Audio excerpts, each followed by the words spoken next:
Bonjour tout le monde, mon nom c'est Joanne Whitmore, je suis chercheuse principale à la chaire de gestion du secteur de l'énergie d'HEC Montréal.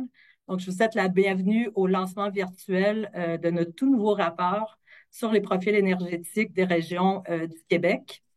C'est un rapport qu'on a fait en collaboration et avec le soutien financier du gouvernement du Québec, plus spécifiquement le ministère de l'Environnement et de la lutte contre les changements climatiques, de la faune et des parcs. Euh, la présentation va essentiellement prendre à peu près une quarantaine de minutes où on va vous présenter les informations qu'on a mises dans ce rapport, qui sont essentiellement des données qu'on a pu colliger parce que c'est très difficile, comme vous savez, de pouvoir avoir des données désagrégées, particulièrement à l'échelle des différentes régions. Donc, on a réussi de plein de misère, mais surtout avec beaucoup de soutien et des collaborateurs d'aller grappiller, si on veut, l'information qui va toucher la production, le transport et la consommation des différentes sources énergétiques au Québec.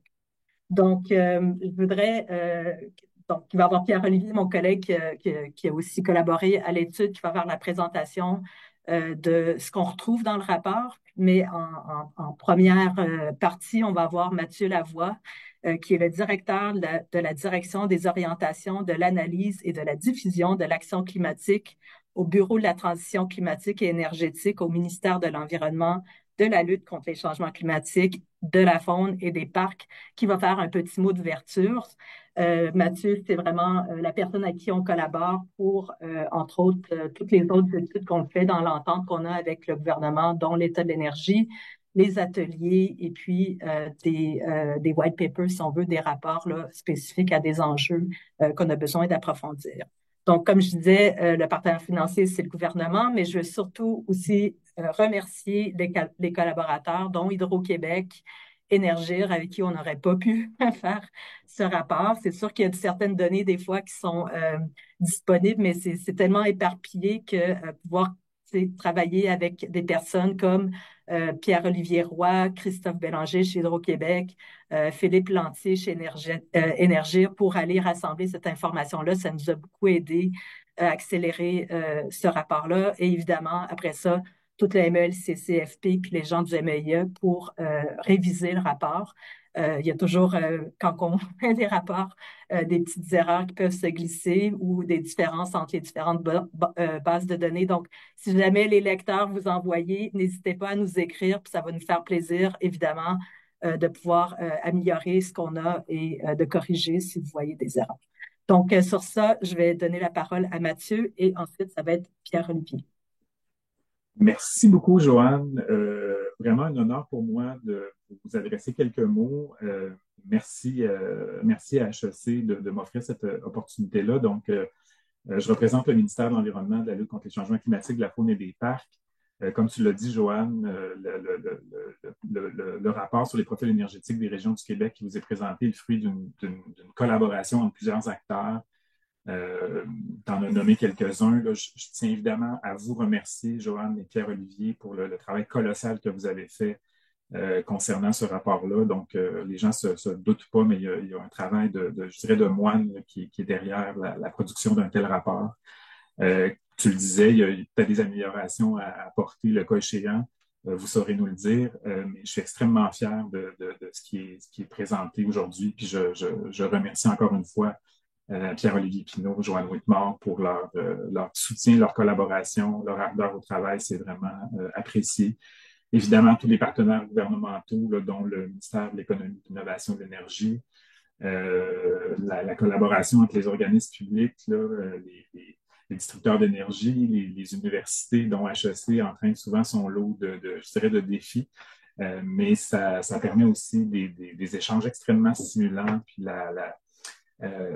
en fait, qui peuvent aider à l'élaboration des politiques publiques, notamment en matière de transition énergétique. Je pense que le rapport qui va vous être présenté aujourd'hui en est une illustration très éloquente. Donc, je vous souhaite une bonne présentation, puis je remercie encore Joanne et Pierre-Olivier, l'ensemble des collaborateurs pour ce beau rapport. Merci beaucoup. Merci Mathieu, merci pour ces bons mots. Et bon, bienvenue à tout le monde. Rentrons donc dans le vif du sujet sur les profils énergétiques des régions du Québec. Donc la présentation d'aujourd'hui va avoir 5 parties. Une introduction un peu plus détaillée là au rapport, après les mots d'introduction de Johan et Mathieu. On va parler ensuite de production et distribution, mais surtout de production d'énergie dans chacune des régions, la consommation d'énergie par région et les émissions de gaz à effet de serre énergétiques et industrielles par région. Il y aura ensuite une période de questions. N'hésitez pas à inscrire vos questions dans la boîte Q&R de Zoom. Ces questions, en fait, Joanne est restée en ligne. Elle va répondre peut-être à certaines questions directement si ça s'y prête. Et sinon, après, on va pouvoir en discuter oralement dans les 20 dernières minutes de la présentation. Alors, on doit d'abord commencer en disant qu'on n'a pas été les premiers à parler de l'énergie dans les régions. Il y a eu des rapports très intéressants faits par les conseils régionaux de l'environnement des différentes régions qui sont sortis autour des années 2002-2003, non 2013, pardon, 2012-2013. Comme c'est indiqué sur l'écran. Donc c'était une très belle initiative qui malheureusement n'a pas été renouvelée. Elle avait peut-être aussi le défaut de ne pas présenter de manière uniforme les informations pour chacune des régions. Donc, en fait, chaque conseil régional de l'environnement présentait son portrait ou son diagnostic énergétique pour sa région. Donc, ça rendait peut-être la comparaison ou la lecture un peu plus difficile entre les régions. Il y a l'Institut de la statistique qui publie un panorama des régions du Québec, mais malheureusement, c'est un panorama annuel, mais l'énergie ne fait pas partie de ce panorama-là. Donc, ça ne nous est pas d'une grande utilité, du moins à ceux qui sont intéressés par les questions énergétiques. Et Hydro-Québec publiait jusqu'en 2011 le profil régional des activités d'Hydro-Québec. Donc, on avait pas mal d'informations sur les différentes régions du Québec, mais simplement, évidemment, concentré sur les activités d'Hydro-Québec, et ce qui exclut forcément plein d'informations en termes de gaz naturel, en termes de biomasse, en termes de produits pétroliers. N'oublions pas que les produits pétroliers restent une très, très grande part de notre bouquet énergétique. Donc, c'est intéressant d'avoir des informations là-dessus. Donc, étant donné qu'on n'avait pas actuellement de diagnostic actuel, détaillé, comparable, et qu'à force de publier l'état de l'énergie, ça fait 10 ans qu'on publie l'état de l'énergie au Québec, on avait régulièrement des demandes de différents acteurs pour des informations régionales. Et malheureusement, on n'arrivait pas à dire qu'on avait quelque chose à fournir. Donc, on s'est rendu à l'évidence que c'était très important de produire un document. Idéalement, ça deviendrait un document annuel et on ne se donne pas cette mission-là, nous, à la chaire, de produire un document annuel sur le portrait énergétique des régions. Mais on constate que c'est très important d'avoir des informations régionales pour qu'on comprenne la diversité du Québec, que chaque région puisse comprendre où elle en est dans sa production, dans sa consommation d'énergie, et pour mieux comprendre qu'est-ce qui est à faire. La transition énergétique va demander d'énormes changements. Et donc, ces changements-là, il faut les documenter sur des données qui sont accessibles, qui sont utilisables. Et c'est ce que le document qu'on vous présente aujourd'hui vise à fournir, malgré toutes les imperfections qu'il contient, parce qu'évidemment, les données ne sont jamais aussi détaillées que ce qu'on pourrait vouloir. Donc, notre objectif à travers ce document, c'est de donner des profils énergétiques pour les 17 régions administratives du Québec. Ces profils, comme je vous le disais, ne sont malheureusement non exhaustifs parce qu'il y a des trous dans les données. On a certaines données pour la consommation de produits pétroliers raffinés, par exemple, mais on n'a que ce qui est vendu dans les stations-service.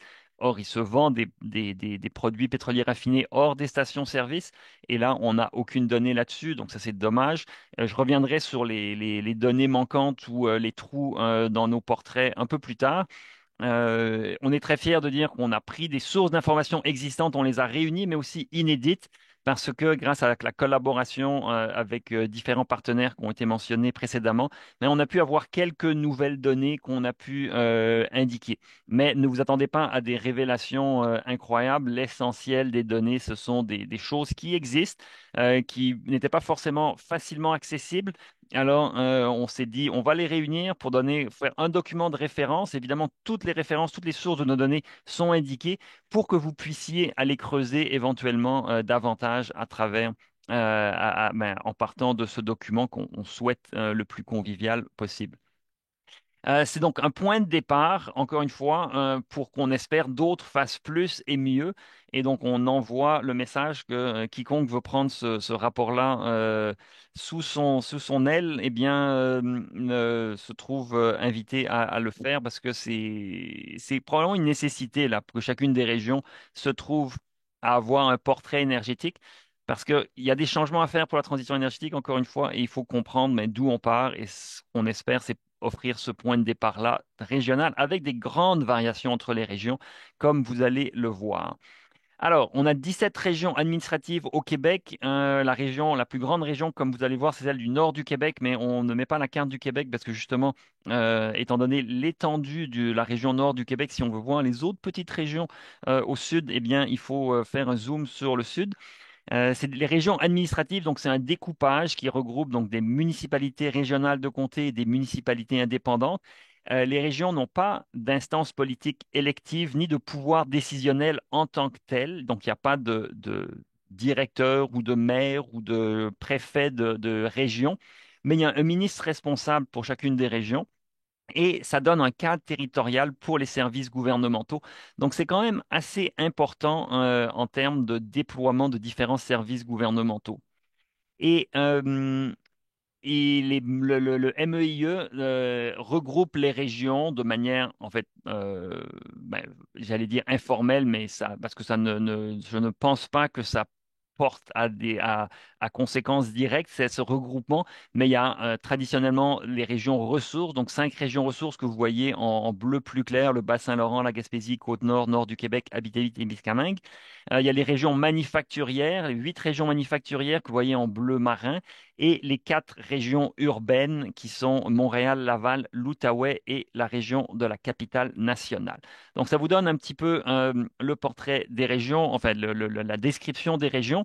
Ces régions-là, donc là c'est un premier tableau avec différents chiffres et il y aura plusieurs tableaux qui ne sont pas forcément super conviviaux à lire comme ça à l'écran, mais je vais vous pointer du doigt quelques éléments intéressants. Donc en fait, les cadres rouges, c'est pour indiquer quelle est la région qui a le plus grand, le plus grand chiffre dans la colonne, et simplement pour les données générales sur les régions, Montréal, comme vous pouvez vous en douter, est la région avec le plus grand nombre d'habitants et de loin en fait, 2 millions d'habitants, suivi bon, par la Montérégie. Poids démographique, presque un quart du Québec se trouve dans la région de Montréal, et ça c'est l'île de Montréal. La plus grande densité de population, plus de 4000 habitants par kilomètre carré, et le plus grand PIB, 160 milliards de dollars de produits intérieurs bruts. La région qui se retrouverait à l'opposé ou à l'autre extrémité du spectre, là, sur ces données-là, eh bien, on a le nord du Québec avec une petite population de 46 000 ou presque 47 000 habitants, une très faible, la plus faible densité. Et par contre, c'est évidemment le nord du Québec qui est la plus grande région en termes de territoire, la plus de 700 000 kilomètres carrés. Donc, c'est le nord du Québec qui est à la fois la plus celle avec la plus petite population, mais le plus grand territoire.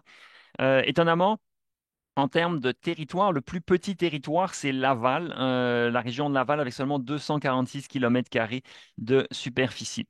Et en termes de PIB, ce n'est pas le nord du Québec qui a le plus petit PIB, c'est la Gaspésie avec 3,9 milliards de dollars qui aurait le PIB le plus modeste.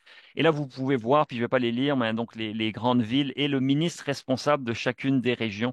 Comme vous pouvez le voir ici, le ministre de l'Environnement, Benoît Charette, est responsable des Laurentides, et la ministre, pardon, de l'Économie, de l'Innovation et de l'Énergie, Christine Fréchette, est responsable de la région de Montréal. Donc ça, c'était pour un descriptif. Si on rentre dans le vif de l'énergie, le rapport présente des données sur les différents éléments que vous voyez ici. Je vais, dans ma présentation, passer en revue certaines de ces données-là, mais je ne vais pas aller dans le détail de toutes les données. Donc le rapport et plus garni en données que ce que ma présentation va couvrir parce qu'on ne peut pas tout couvrir dans les présentations. On va parler d'électricité, de produits pétroliers, de gaz naturel et de biocarburants et d'hydrogène vert en ce qui concerne dans un premier temps la production et les infrastructures de transport de production et de transport. Donc, où se trouve la puissance installée électrique au Québec? On a fait, et je pense qu'on est, en tout cas, moi personnellement, c'est la première fois que je vois ce détail-là où on a pour chacune des régions la capacité installée pour les centrales hydrauliques, les parcs éoliens, les centrales qui brûlent de la biomasse. Et là, vous le voyez, je vais le dire tout de suite, c'est en Abitibi-Témiscamingue qu'on trouve la plus grande capacité installée avec 74 mégawatts de capacité de production d'électricité avec de la biomasse. Ça reste à l'échelle du Québec relativement modeste avec seulement 342 mégawatts installés de centrales qu'on dit souvent étant de cogénération, même si parfois la chaleur n'est pas toujours valorisée dans ces centrales-là. Il y a aussi les centrales thermiques qui brûlent du gaz naturel, du mazout, du diesel. Et on a des parcs solaires, un ou deux parcs solaires en Montérégie qui sont possédés par Hydro-Québec pour un total de 9,5 mégawatts. Donc, comme vous voyez, le solaire est encore très petit. Euh, une donnée qu'on aurait voulu pouvoir présenter, parce qu'il y a quand même des gens qui ont des panneaux solaires photovoltaïques, donc des panneaux solaires photovoltaïques sur leur maison. Il y en a peu au Québec, mais il y a autour d'environ, je crois, si ma mémoire est bonne, autour de 1000 personnes qui en ont. Donc, ça serait intéressant dans le futur de pouvoir voir où se trouvent les panneaux solaires installés connectés au réseau d'Hydro-Québec. Parce qu'il y a aussi les panneaux solaires qui sont installés dans des chalets ou des pourvoiries dans différentes régions. Et là, il n'y a pas de recensement malheureusement sur ce solaire installé. Mais le solaire est plus présent que ce que vous voyez ici, mais malheureusement, les données ne sont pas là. Donc, si on revient sur ce qui est bien documenté, les centrales hydroélectriques, c'est dans le nord du Québec, évidemment, le complexe de la baie James, qu'on a l'essentiel de la capacité hydroélectrique québécoise avec plus de 17 000 mégawatts installés. On a sur la côte nord aussi un 13 000 mégawatts d'installés. Donc, c'est les deux grandes régions où on produit de l'électricité. Mais vous voyez, de l'hydroélectricité, on en produit un petit peu dans toutes les régions, soit des centrales possédées par Hydro-Québec et opérées par Hydro-Québec, soit des centrales qui ont des contrats avec Hydro-Québec et donc la fourniture, la production de ces centrales-là est vendue à Hydro-Québec et c'est dans le Saguenay-Lac-Saint-Jean qu'on a la plus grande capacité installée de centrales privées ayant des contrats avec Hydro-Québec, donc 45 mégawatts de sous-contrat avec Hydro-Québec, mais vous voyez, on a dans d'autres régions, Capitale-Nationale, Côte-Nord, Nord du Québec, de ces centrales hydroélectriques avec contrat avec Hydro-Québec. Et il y a évidemment des centrales privées qui sont dédiées à la production d'autoconsommateurs, souvent des consommateurs industriels, enfin souvent, à ma connaissance, toujours des consommateurs industriels qui ont leur propre centrale. C'est encore une fois dans le Saguenay-Lac-Saint-Jean qu'on a la plus grande capacité privée, 3281 mégawatts. Essentiellement, c'est Rio Tinto qui a sa propre capacité de production hydroélectrique. Mais il y a d'autres compagnies, des papetières, qui ont des barrages avec leur propre capacité de production. Et vous pouvez voir, c'est pour un total quand même de 4000 mégawatts de centrales privées pour la production d'industrie. Au niveau des éoliennes, toutes les éoliennes jusqu'à maintenant ont des contrats avec Hydro-Québec. C'est en Gaspésie, île-de-la-Madeleine, qu'on a la plus grande proportion de parcs éoliens avec près de 1300 mégawatts installés en Gaspésie. Et donc, vous voyez un petit peu comment ça se répartit avec le nombre d'éoliennes, plus de 600 éoliennes en Gaspésie. La biomasse, j'en ai parlé. Les centrales thermiques, c'est important de les mentionner.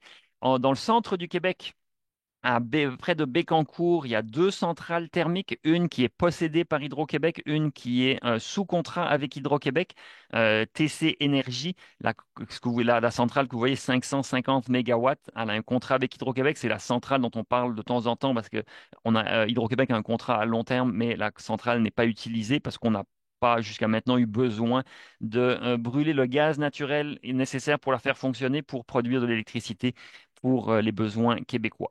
Donc, il y a plusieurs centrales mais il y a deux grosses centrales thermiques, mais il y a beaucoup de petites centrales. Et vous voyez dans le nord du Québec, les 13 centrales thermiques du nord du Québec pour un total de 40 mégawatts. Mais ce sont des petites centrales diesel pour alimenter différents villages du Grand Nord du Québec, qui sont évidemment des villages non connectés au réseau. Et qui donc ont besoin d'avoir leur propre production qui brûle du diesel. Donc, évidemment, ça sera à remplacer. Euh, et hormis le centre du Québec, les deux grandes centrales, vous voyez, en Gaspésie, Île-de-la-Madeleine, on a un 68 mégawatts. C'est essentiellement les îles de la Madeleine qui ont besoin d'approvisionnement électrique. Et donc, c'est les centrales qui se trouvent là-bas.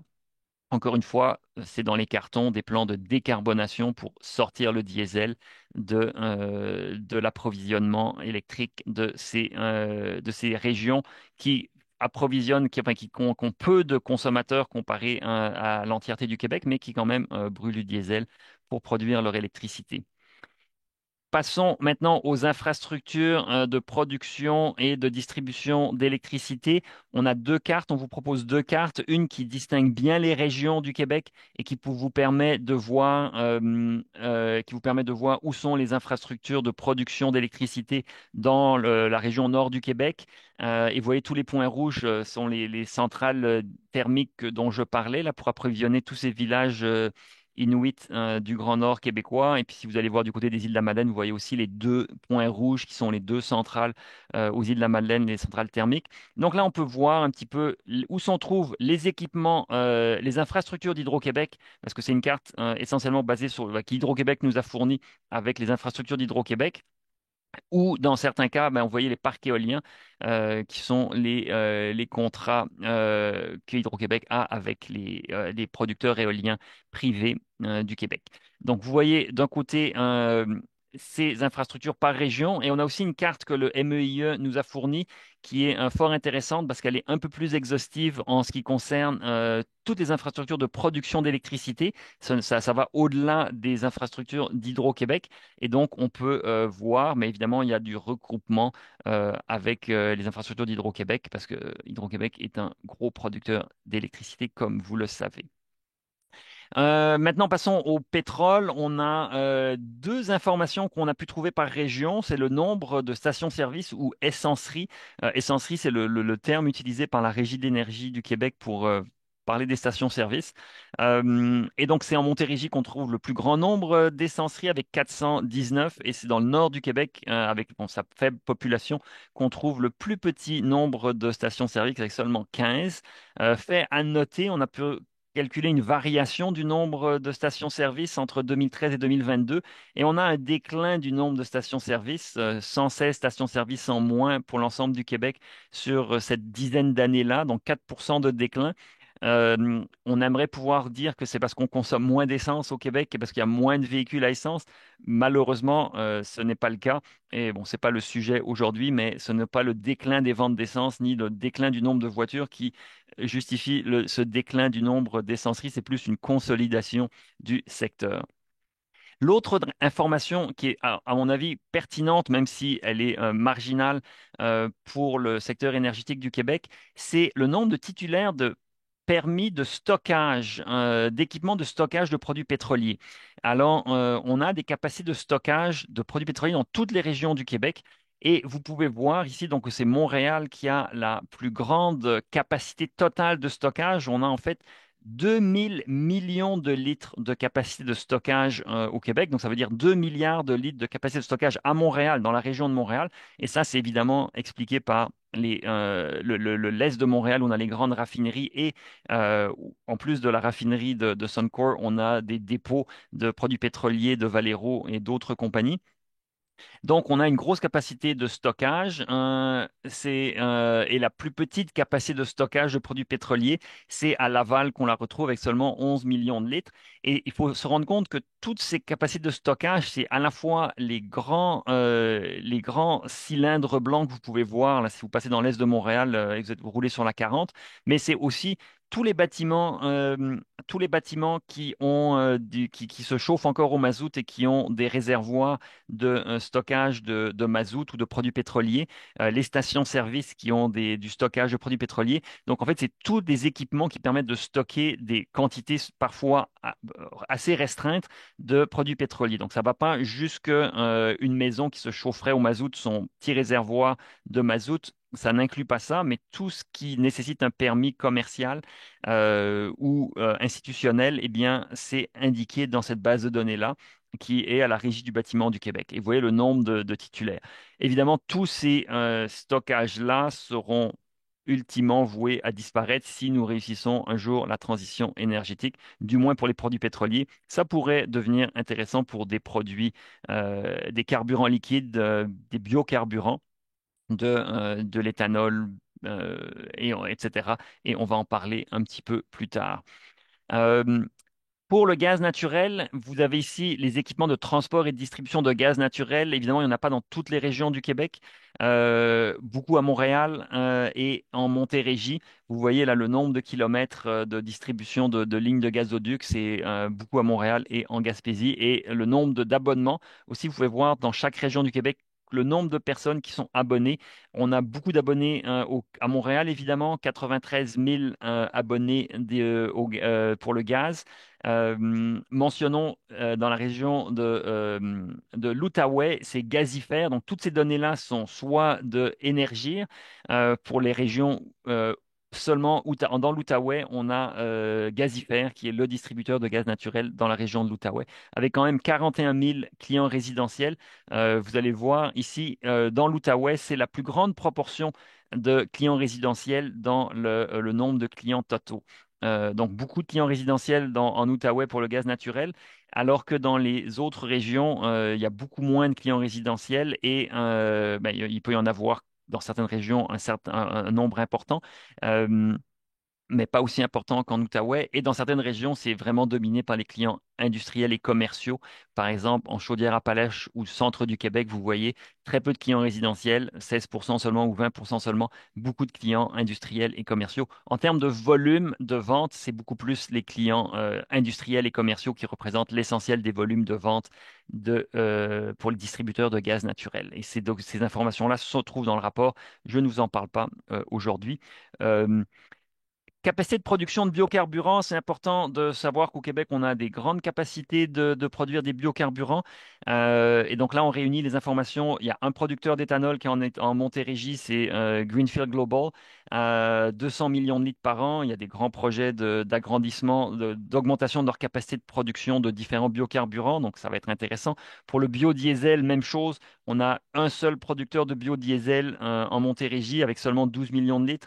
De l'huile pyrolytique, on en a un seul sur la côte nord qui fournit ArcelorMittal en remplacement du mazout, donc 40 millions de litres de capacité de production. On n'a pas vraiment de chiffres sur la production en tant que telle. C'est une production qui est malheureusement pas documentée, mais là, ben, pas documentée publiquement. La production de biogaz, elle est dominée par les Laurentides avec plus de 100 millions de mètres cubes de production de biogaz. Le biogaz peut être utilisé directement, et donc là, c'est du biogaz qui est utilisé directement. Sinon, vous pouvez nettoyer le biogaz et extraire le CO2 essentiellement pour ne garder que le méthane, le CH4, et en faire du gaz naturel renouvelable qui peut être injecté dans le réseau de gaz naturel. Et c'est dans l'Anaudière qu'on a la plus grande production de gaz naturel renouvelable à travers deux installations qui produisent près de 100 millions de mètres cubes. Tous ces chiffres-là, surtout sur le gaz naturel renouvelable, vont être appelés à augmenter dans les années à venir, étant donné le fort appétit pour produire davantage de gaz naturel renouvelable. Et d'ailleurs, en parlant de GNR, nous allons avoir un rapport sur le GNR qui va être rendu public la semaine prochaine. Donc, je vous invite à rester à l'écoute par rapport à notre prochain rapport sur le gaz naturel renouvelable et les obstacles là, au déploiement de cette filière-là. En hydrogène, vous voyez, c'est en Outaouais qu'on a la plus grande production d'hydrogène vert ou venant de sous-produits industriels pour lequel l'hydrogène est un sous-produit euh, non pétrolier qui peut être utilisé. Et dans ce cas-là, c'est Gazifère qui se propose d'éventuellement valoriser cet hydrogène-là. Il y a des projets intéressants qui vont pouvoir être développés. Le biocombustible, c'est quelque chose qu'on voit rarement, mais on produit des granules de bois au Québec, on produit des bûches de fibres de bois densifiées, on produit du charbon de bois. Et donc là, vous voyez un petit peu les capacités de production en tonnes par an où est-ce qu'on le produit. On a malheureusement très peu de données. En fait, on n'a pas de données désagrégées sur le bois de chauffe, donc les cordes de bois. Si vous avez un chalet ou si vous chauffez avec un poêle à bois, vous achetez votre corde de bois. Mais ça reste un marché qui est assez peu connu, documenté malheureusement. Alors, par région, on ne l'a pas. On a un estimé pour la production totale de bois de chauffe. Mais c'est intéressant parce que, évidemment, tout ce qui est biocombustible pourra jouer un rôle important dans les années à venir. Si on veut décarboner, eh bien, ces biocombustibles peuvent jouer un rôle important. On a des granules de bois qui sont produites au Québec et qui sont exportées en Europe parce que l'Europe veut justement sortir du gaz naturel du mazout pour le chauffage. Et les biocombustibles peuvent être une solution pour cette sortie des hydrocarbures. On a documenté grâce à un excellent travail de nos collègues à Polytechnique du CIREG et de d'autres organisations. C'est un travail qu'ils ont fait sur les rejets thermiques pour le gouvernement du Québec. Donc, on a repris leurs données parce que c'est des données par région qui nous donnent tous les rejets thermiques de différentes formes et de différentes qualités en termes de température. Donc, on peut voir simplement, pour mentionner quelques éléments, au Saguenay-Lac-Saint-Jean, là, c'est là où on trouve beaucoup de rejets thermiques sous forme gazeuse ou liquide. Et vous voyez les intervalles de température. Donc, c'est quand même des températures qui peuvent être très intéressantes et qui peuvent être recyclées pour chauffer certains bâtiments, chauffer des serres. Donc, c'est évidemment des rejets thermiques qui ne sont pas à des températures aussi élevées que nécessaires pour des applications industrielles, mais qui peuvent être utiles, comme je le dis, pour chauffer des bâtiments ou des serres ou avoir d'autres usages. Donc, ça, c'est des sources de rejets thermiques qui sont tout à fait prêtes à être valorisées et c'est important de communiquer ces chiffres-là pour que d'éventuels demandeurs puissent se dire, ah, mais je vais pouvoir l'utiliser plutôt que d'acheter de l'énergie quelque part. Utilisons l'énergie qui est rejetée malheureusement aujourd'hui dans l'atmosphère, de la chaleur qui est simplement rejetée sans être valorisée. C'est en fait assez énorme. C'est à peu près équivalent aux besoins thermiques du Québec. En termes de consommation, et le temps presse si on veut laisser de la place pour les questions. Consommation d'énergie, on donne différents niveaux de consommation par type d'énergie, électricité, gaz naturel, essence. Et certaines consommations dans le rapport vont être données par secteur. Si on commence par l'électricité, là, vous voyez, pour les régions du Québec, vous voyez la consommation agrégée par région et aussi à la proportion ou la quantité pour chacun des secteurs. Donc, c'est Montréal, un peu sans surprise, qui domine la consommation d'électricité avec 30 400 gigawattheures, donc ça fait 30 térawattheures de consommation, avec une très grosse proportion pour la consommation résidentielle que vous voyez en bleu ici, mais une consommation commerciale en gris de la teinte, pas la plus foncée ni la moins foncée, mais pour le commercial, vous voyez le gris plus clair. Sur la côte nord, par contre, vous allez avoir une grosse consommation, mais très dominée par l'industriel, pardon. Et à l'opposé, ben, vous voyez, les îles de la Madeleine, nord du Québec, des relativement faibles consommations d'électricité, parce qu'évidemment, il y a moins de population et aussi moins d'industries énergivores dans ces régions-là. Donc, les régions ont des profils de consommation très différents, avec Montréal qui ne produit à peu près aucune électricité, en fait, aucune installation hydroélectrique ou de parc éolien ou de centrale à la biomasse ne sont à Montréal. Donc, en fait, Montréal ne produit rien, reçoit tout de l'extérieur. Donc, c'est intéressant, tandis que, par exemple, la Gaspésie, à l'inverse, va consommer moins que ce que les parcs éoliens produisent. Et donc, la Gaspésie est un exportateur d'énergie dans les autres régions du Québec. Pour le gaz naturel, vous voyez la consommation. Je vous avais dit que je ne vous présenterai pas de ce chiffre de consommation de gaz naturel, mais c'est faux. Je vous envoyais ici. Montréal est la principale région consommatrice de gaz naturel Et comme je le disais, c'est la consommation industrielle et commerciale qui domine, comme dans toutes les régions. Vous voyez le résidentiel en bleu foncé, qui est quand même non négligeable sur l'île de Montréal, mais qui est quand même largement inférieur aux consommations industrielles, commerciales et institutionnelles. Et c'est le cas un peu partout, avec une consommation industrielle qui est très prononcée, comme vous le voyez, dans toutes les régions. Sauf évidemment dans les régions qui ne consomment pas de gaz naturel. Il y en a quatre que vous voyez en bas de l'écran. Pour les produits pétroliers, c'est intéressant de pouvoir voir les variations par région. On reprend ici des chiffres de la Régie de l'énergie. La Régie de l'énergie du Québec fait aux 3 ans un recensement des essenceries du Québec et c'est la seule source d'information sur les volumes de vente de produits pétroliers dans les stations-service par région. Donc, outre le travail de la Régie de l'énergie, nous n'avons aucune information sur les ventes de produits pétroliers dans les régions du Québec. Le ministère des Finances, parce qu'il collecte la taxe sur les carburants, pourrait probablement colliger des données régionales. Et donc, c'est un souhait que j'envoie à nos amis au ministère des Finances du Québec de peut-être penser à avoir des données par région sur combien est-ce qu'ils génèrent ben, c'est pas le temps, combien ils génèrent de taxes par région, mais combien ils ont de ventes de litres d'essence par région du Québec pour suivre l'évolution. Et là, on voit, c'est en Montérégie où on vend le plus de litres d'essence. Vous avez 1372 millions de litres qui ont été vendus en 2022 dans les stations-service. C'est dans le nord du Québec qu'on en a le moins. Pour l'essence, pour le diesel, c'est aussi en Montérégie, on a le plus et dans le nord du Québec où on en vend le moins. Et par contre, au niveau des tendances, c'est à Laval où on a eu la plus grande augmentation des ventes d'essence, 5% d'augmentation sur cette période de 10 ans, 2013 à 2022. C'est en Outaouais, on a eu la plus grande augmentation des ventes de diesel. Et puis vous avez les baisses les plus importantes. Là, c'est en Abitibi-Témiscamingue on a la plus grande baisse de vente d'essence. Et dans le nord du Québec, non, et aussi en Abitibi-Témiscamingue, on a la plus grande décroissance des ventes de diesel. Euh, mais il faut se rappeler que ça, c'est uniquement pour l'essence et le diesel vendus dans les stations-service, mais on vend en dehors des stations-service et là, on n'a pas de données régionales. Et donc, si on prend ces données de stations-service et on les divise par le nombre d'habitants, ce qui est les ventes dans les stations-service par habitant, c'est en Gaspésie, on a les plus grandes ventes, 1200 litres par habitant en 2022.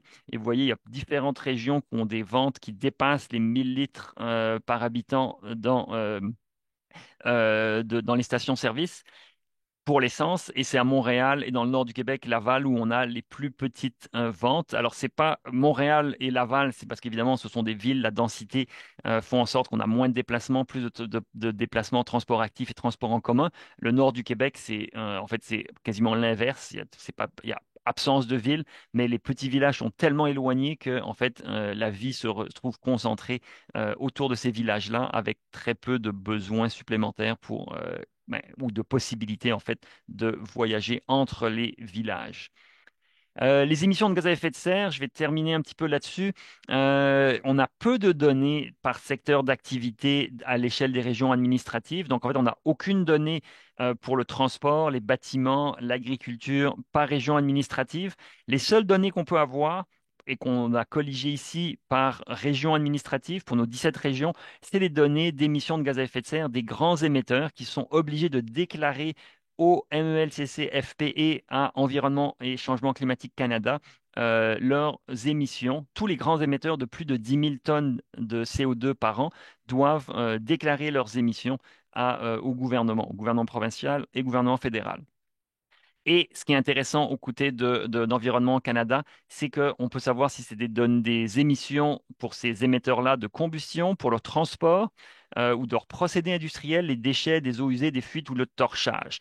Et donc là, ce qu'on peut voir de manière très agrégée, mais il y a beaucoup plus de détails dans leur rapport. Et je vous invite vraiment à aller voir par région parce qu'on vous offre beaucoup plus de détails par région là-dessus.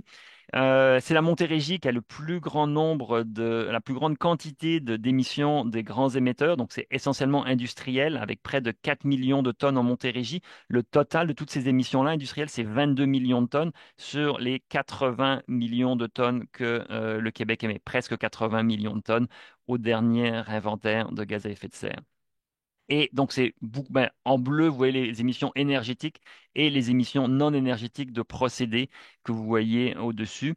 En gris, Donc, quand c'est des émissions énergétiques, c'est qu'on a brûlé des produits pétroliers ou du gaz naturel. Et quand c'est en gris, c'est que c'est pas issu de la combustion, mais que c'est un procédé industriel ou alors un site d'enfouissement technique ou des eaux usées qui émettent des gaz à effet de serre. Vous pouvez voir la région où on a le plus petit nombre d'émetteurs industriels après Laval, mais c'est en Gaspésie, le petit nombre pour des grandes émissions. Vous avez en Gaspésie la cimenterie McInnis qui a des grandes émissions. Il y a aussi deux autres sites, mais avec des beaucoup plus petites sources d'émissions de gaz à effet de serre qui font plus de 1 million de tonnes de gaz à effet de serre. Donc, encore une fois, un petit panorama par région pour savoir où est-ce qu'on doit décarboner, dans quelle région, et où sont les efforts à faire. Il est 11h42. Je vais conclure et ouvrir aux questions. Euh, la conclusion, c'est que pour atteindre la carboneutralité, qui est notre objectif en 2050, il va falloir faire des changements très profonds. Et pour faire des changements profonds, il faut connaître nos systèmes énergétiques. Les connaître, ça veut dire savoir qu'est-ce qu'on produit, où on le produit et où est-ce que c'est consommé et trouver des solutions ou des alternatives pour tous les consommateurs. Parce qu'on ne consomme pas d'énergie pour rien, même si parfois on ne la consomme pas de façon parfaite. Et en fait, on a tellement beaucoup de manières de mieux consommer, mais malgré tout, il faut savoir justement où faire ces efforts d'efficacité énergétique et où trouver des substituts pour l'énergie qu'on consomme. Il faut donc des informations objectives, désagrégées et récentes pour pouvoir permettre l'action, la prise de décision. On espère que ce rapport va être intéressant à ce niveau-là. Et il y a encore des données qui vous dit qui ne sont pas accessibles malgré les collaborations. Et en fait, il y a beaucoup de gens qui veulent collaborer. Ça, c'est très positif. Tous les gens qu'on vous a nommés ont collaboré avec enthousiasme à ce rapport-là. Alors, c'est très intéressant de savoir qu'on va pouvoir développer davantage de données. Et ça serait intéressant d'aller plus en profondeur sur la consommation totale des produits pétroliers raffinés, les PPR. Ce sont ces produits pétroliers raffinés. On a les stations-service seulement aux 3 ans, mais ça serait probablement intéressant d'aller de façon plus globale par région. La consommation des biocarburants, les installations géothermiques, on n'en a pas parlé, mais on a de la géothermie au Québec. Ça serait bien de mieux documenter ça. C'est très important de développer ces sources d'énergie renouvelable alternatives, géothermie, le solaire, et évidemment des gaz à effet de serre régionaux par secteur d'activité, c'est-à-dire dans le bâtiment, le transport, les commerces. C'est important de les avoir. Donc, on espère que ces profils régionaux vont être utiles. On souhaite encore plus qu'ils seront améliorés et plus complets à l'avenir. Et donc, on invite les gouvernements à dédier des ressources pour ces données-là et à trouver une équipe qui va être en mesure de continuer ce travail-là pour l'analyse, la collecte, l'analyse et la diffusion des données. Vous pouvez télécharger le rapport à l'adresse que vous voyez ici. Je vous remercie de votre attention. Merci à tous les partenaires de la chaire que vous voyez à l'écran. Sans eux, la chaire de gestion du secteur de l'énergie n'existerait pas et on les remercie profondément. Sur ce, je euh, invite Joanne à revenir et peut-être à me poser les questions et à répondre aux questions avec moi si elle le souhaite. Euh, Et je vais lire, Joanne, tu es Excuse. en sourdine, voilà. Oui, Euh, j'ai déjà répondu à quelques questions, mais j'en ai gardé parce qu'il y en avait quand même pas tant. Mais je veux dire, pour rendre ça dynamique, peut-être on peut prendre, il y en a 5 actuellement. Donc, d'accord. il y en a une, c'est Lisa Hassan, elle demande, je ne vois pas l'éolien d'Énergir de la Seigneurie de Beaupré, Québec. Ce parc sont sous contrat avec Hydro-Québec. C'est ça la Mais question. à ma connaissance, il n'est pas encore en production, ou peut-être que je me trompe, donc c'est peut-être la deuxième stade qui n'est pas en production. Euh, mais ça sera à vérifier. Ça se peut qu'il ne soit pas en production à l'heure actuelle. Mais les cartes qu'on a, puis les données qu'on a, c'est ce qu'on nous fournit. Donc, il n'y a rien que nous, on a inventé, Oui, là. non, Mais c'est un bon point, peut-être, pour la mise à jour éventuelle du rapport. Prochaine question de Victoria Dandolini. Concernant les rejets thermiques, est-ce qu'il y a des régions qui sont prêtes ou qui sont en cours de faire une revalorisation de ces rejets? Sinon, qu'est-ce que ça prendrait pour être prêt à faire cette revalorisation? Est-ce subventionné par le gouvernement? Alors, très bon point. Il y a plusieurs acteurs qui sont très intéressés par ces rejets thermiques-là. Ça fait face. Donc, j'ai un étudiant qui travaille sur un projet à ce niveau-là. Il y a Énergir qui est aussi en analyse de ces sources de rejets thermiques-là parce que c'est une source de décarbonation. Donc, il y a plusieurs personnes qui sont très intéressées.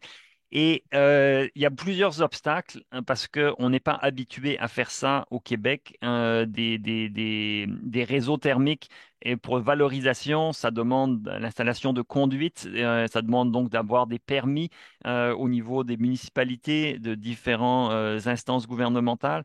Évidemment, il y a la rentabilité de ces conduites-là qui ne va pas se trouver du jour au lendemain. Il faut évidemment qu'il y ait des acheteurs et un vendeur ou des vendeurs et des acheteurs qui se coordonnent pour s'entendre, pour installer tout ça. Donc, il y a de l'activité, c'est encore marginal. Je ne suis pas au courant de toutes les activités, mais j'entends régulièrement parler de gens qui regardent des projets très concrets et qui vont le faire. Et c'est certain que dès qu'il y aura des projets qui auront pris forme, eh ben, ça va se faire connaître et ça va ouvrir la voie pour une meilleure valorisation. À Montréal, je sais que à Montréal, sur l'île de Montréal, dans le quartier de Ville-Saint-Laurent, dans l'arrondissement de Ville-Saint-Laurent, il y a des projets très, très avancés, enfin, assez avancés au niveau de l'étude qui vont être développés dans les années à venir. J'ajouterais juste que dans le rapport, on a aussi publié un tableau qui regarde les besoins. Donc, puis ça a tout été fait par l'équipe, effectivement, de Polytechnique et avec le MEIE, avec Stéphane Gagnon. Il y a une page, en fait, sur le MELCC, dont vous pouvez tout avoir, les rapports complets avec cette information-là.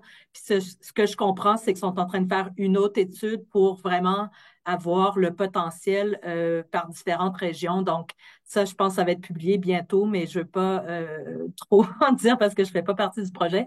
Mais allez voir le site web ou bien contacter Stéphane Gagnon du MELCC si vous avez plus de questions et d'intérêt.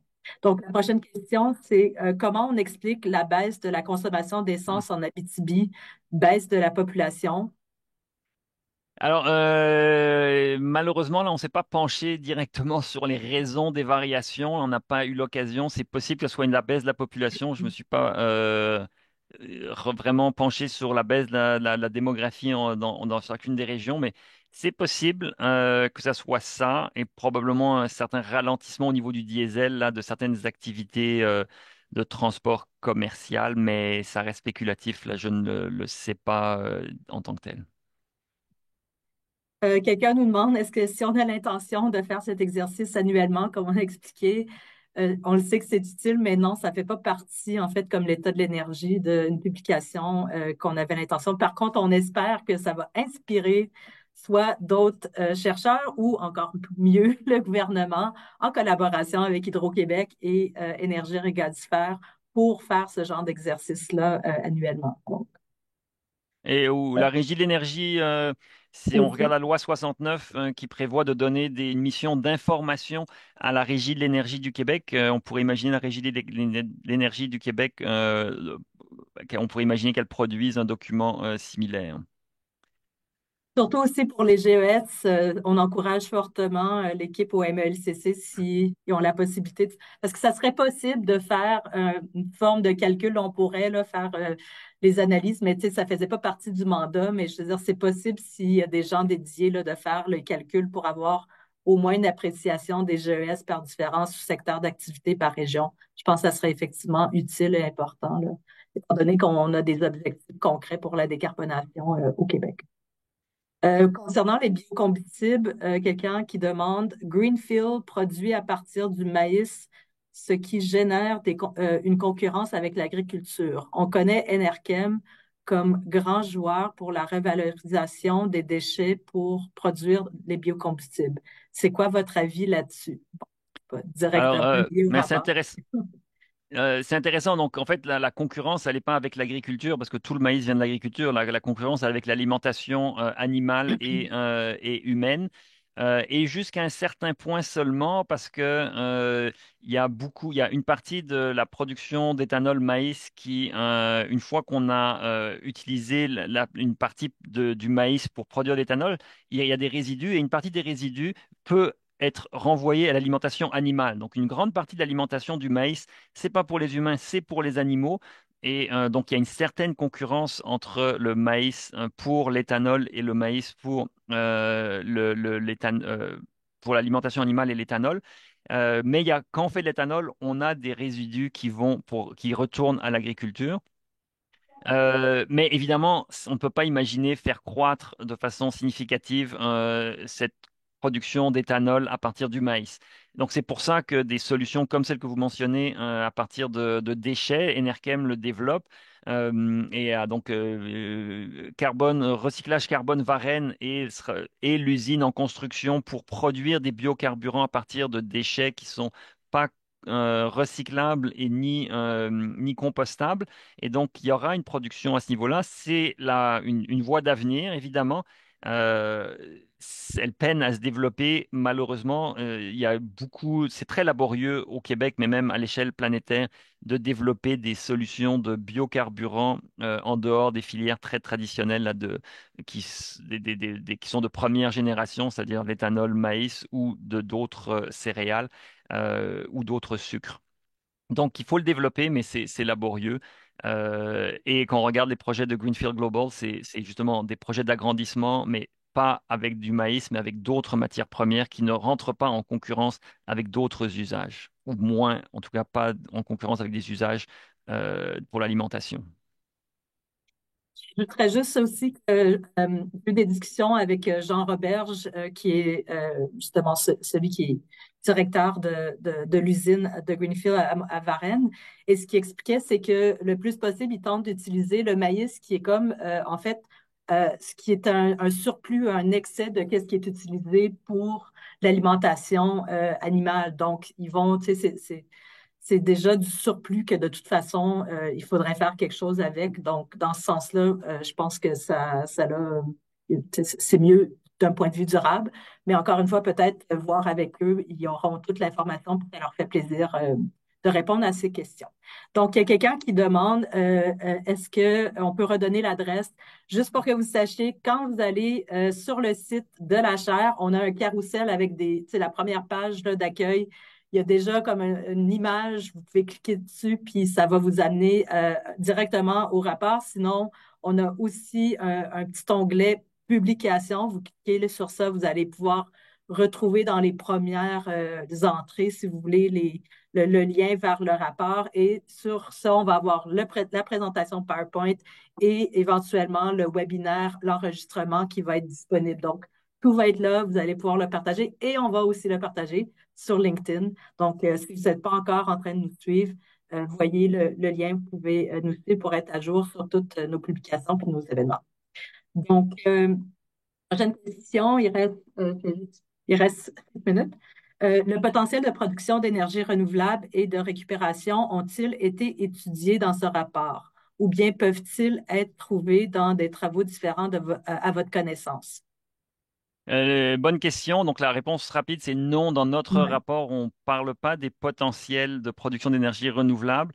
Il y a des cartes qui existent, qui sont assez bien détaillées, probablement au ministère de l'énergie, de l'économie, de l'innovation et de l'énergie, ou des cartes fédérales sur le potentiel solaire éolien.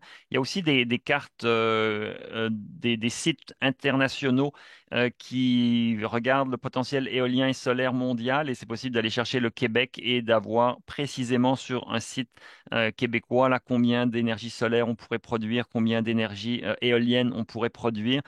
Donc il y a des très bons sites là-dessus. Mais on l'a pas documenté et pas fait par région parce que c'est-à-dire que ça serait intéressant de la voir. Et puis aussi ces potentiels-là, il y a un potentiel théorique et un potentiel commercial qui est beaucoup plus petit. Puis il y a aussi des règlements qui font en sorte que même si on peut avoir un grand potentiel, c'est pas forcé qu'on puisse tout développer pour différentes contraintes, des zones protégées, des zones habitées, une opposition ou des contraintes X qui font en sorte qu'on ne développe pas. Donc, c'est intéressant comme question. C'est pas facile d'avoir un chiffre sur le potentiel exact par région parce qu'il y a énormément de paramètres qui rentrent en compte. Mais la bonne nouvelle, c'est qu'il y a énormément de potentiel de faire de l'énergie renouvelable au Québec euh, et un potentiel de réduire notre consommation. Donc, l'un dans l'autre, on ne va pas manquer d'énergie. Ben, juste pour compléter, il y a, en ce qui concerne le potentiel pour les énergies à partir de biocarburants, il y a WSP qui a fait une étude pour le ministère ben, c'était le MERN, mais là, disons, pour le gouvernement, qui est disponible sur le site web. Et ça montre les potentiels théoriques et techniques, pas économiques encore, mais du moins pour les différentes sources de biomasse. D'ailleurs, on le cite dans notre rapport à venir sur le GNR. Et il y a aussi eu des études, entre autres, réalisées par Deloitte et WSP pour énergir, pour regarder le potentiel de la filière du GNR. Donc, il y a au moins, ça, c'est déjà public. Vous pouvez aller voir ça. Puis comme Pierre-Olivier disait, il y a des ressources pour le potentiel éolien qui sont disponibles, là, soit au MEIE, mais aussi peut-être vous pouvez aller voir si l'ACPER aurait des sources ou bien l'Association canadienne de l'énergie éolienne pourrait peut-être aussi avoir des cartes par rapport à ça. Donc, quelqu'un qui demande est-ce qu'il serait possible d'avoir éventuellement une ventilation par MRC? C'est parce que les MRC, il y en a plusieurs par région administrative. C'est déjà sérieusement un exploit. J'aimerais ça, là, pouvoir dire oui, mais je pense qu'on a, éventuellement, ça, c'est tout un autre travail à faire, mais qui pourrait peut-être être lancé justement par, je pense, les régions administratives pour avoir ce niveau de granulométrie plus détaillé, là.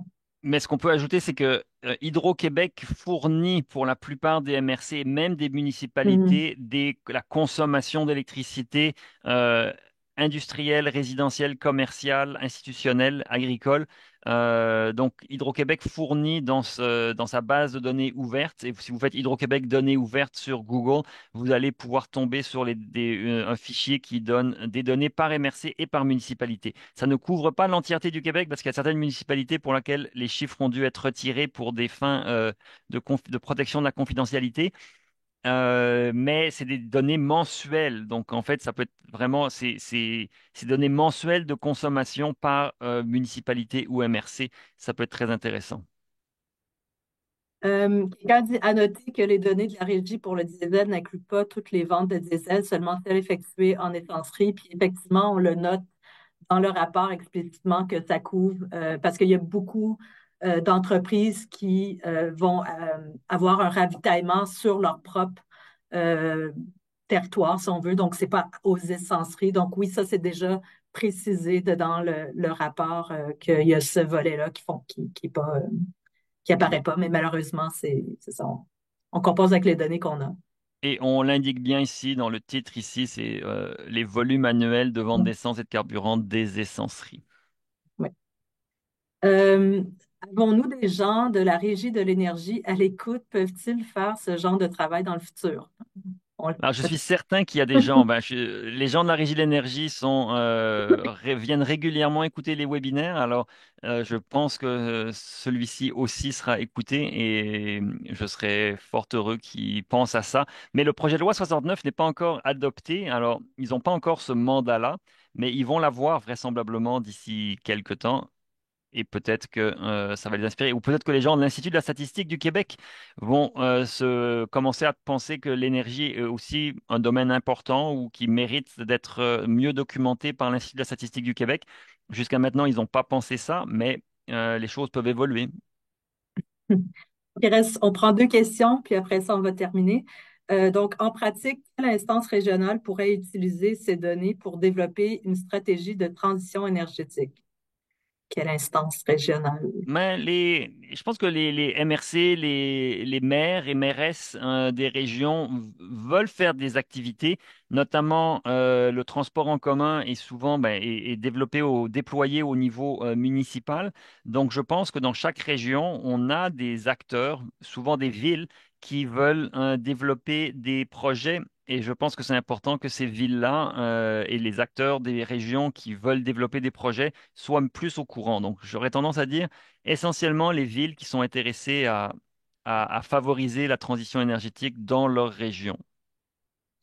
Ben, c'est aussi utile pour, par exemple, les associations communautaires ou les chambres de commerce qui veulent essayer de comprendre c'est quoi la situation du profil énergétique pour développer potentiellement des nouveaux projets ou tu sais, juste comprendre c'est quoi le profil si on veut identifier là où on peut avoir le plus d'impact pour la réduction d'émissions ou une meilleure consommation énergétique. Ça donne ce point de départ-là qui auparavant n'était pas, disons, visible à l'échelle régionale. Donc, ça peut être aussi un outil utile pour les journalistes quand ils veulent couvrir un enjeu puis essayer de mettre en contexte. Fait que là, tu peux vraiment avoir, ben, c'est quoi la production, la consommation, les différentes infrastructures sur le territoire.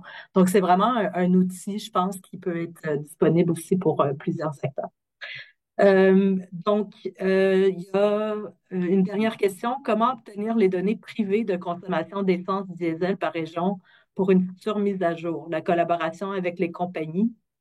Ça, ça serait une possibilité, mais ça, à mon avis, ça sera difficile parce que pour des raisons concurrentielles, les distributeurs, les stations-service ne vont pas vouloir forcément partager les données, quoique c'est pas inimaginable que eux ils colligent les données et les mettent. Mais le plus simple serait vraiment, comme je l'ai mentionné, d'avoir le ministère des Finances qui perçoit la taxe sur les carburants et donc perçoit qui est une taxe qui est proportionnelle au nombre de litres vendus. Ces litres vendus, le ministère des Finances les connaît.